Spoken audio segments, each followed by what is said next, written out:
I'm Alan Weiss, and this is the Writing on the Wall.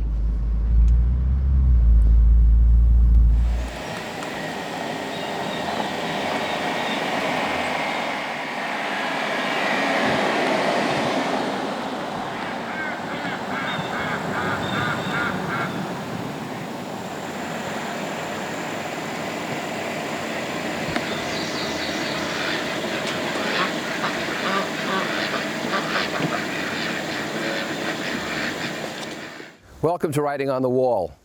This episode's about language, one of my favorite topics.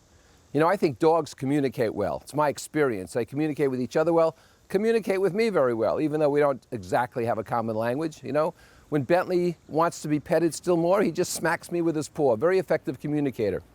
When I was young, I was surprised that dogs could speak foreign languages. I found people who gave dogs instructions in Italian, and I said, my goodness, this dog speaks Italian.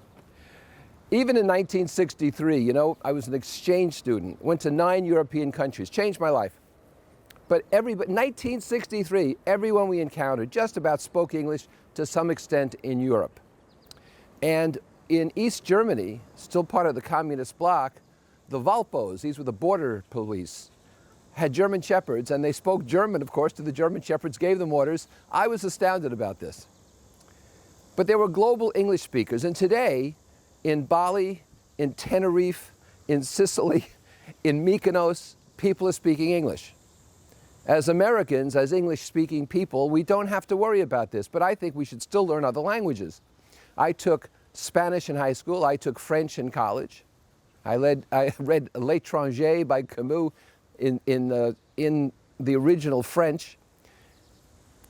And I think it's important to be able to speak other languages ourselves. When I ran Latin America for a consulting firm, I knew enough Spanish to get a taxi and a hotel and a meal. I couldn't conduct reuniones. I couldn't conduct meetings in Spanish, but at least I could converse. People appreciate it, except the French.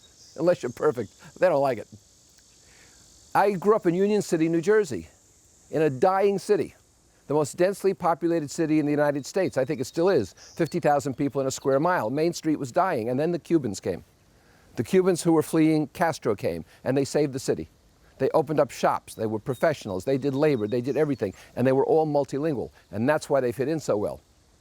We've always had Japan towns and China towns and Korea towns. We've had little Havanas, but they've been exceptions. It's been an English-speaking country. Yesterday, I was in the new Four Seasons in Boston. Lovely hotel, great place, I'll go back. But I was wandering around in the morning trying to find breakfast. It's brand new, one of the restaurants wasn't open and the cleaning crew was in there. And I said to a woman, where can I find breakfast? And she said, I don't speak English. And that was the only English she knew. I don't speak English. What if there were an emergency? I've picked up the phone in some hotels and the person on the other end had such a heavy accent I couldn't understand them. What if there's an emergency? People need to speak English if they're living and working here. If I can get along speaking English in Prague, why can't I get along speaking English with DirecTV? I had a woman on the phone whose accent was so thick I could not understand her. And you know the funny thing? When I tried to explain to her I couldn't understand her, and she had to speak more slowly and clearly, she got upset with me, as though I were bigoted. I have my own accent. I have a New York accent. Forget about it. Accents are fine, who cares? But I need to understand you if I'm going to deal with you. I think if you want to be a citizen, you have to speak English. I think it's a requirement. I think if you want to have a driver's license, you have to read and speak English. How can you drive if you can't read the road signs? I don't get it. How do you mainstream in school kids who can't speak English? How do you do that? Dual language nations have always had problems.